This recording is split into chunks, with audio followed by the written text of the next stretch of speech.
Thank you very much, Brother Keith, and welcome, right? And I really like that I should discuss with you about the ongoing situation in the Middle East, especially what is happening in Israel, means 7th of October, right? So I will like to discuss with you what is the real issue in the Middle East.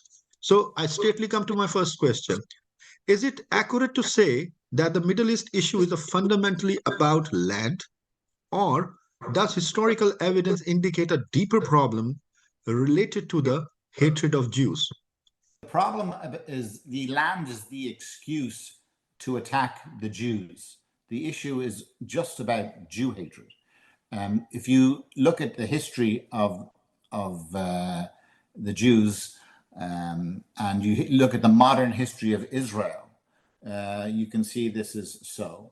If you turn the clock back to say 100 years, when over 100 years, when Herzl was trying to create the state of Israel, and the reason he wanted to create the state of Israel was to protect Jews from anti-Semitism in Europe, mainly. And then when the Jews started to migrate to Israel in the late 1800s, all the land that all the land that the Israel got, or Jews received, they received it by purchasing it at top dollar usually. In fact, they usually maybe paid over top dollar.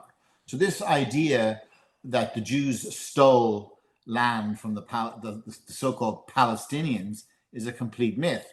The only time that Palestinians or Arabs were dispossessed from the land was when they attacked the Jews to try and destroy them after the United Nations proclaimed the partition plan in 1947 in Resolution 181.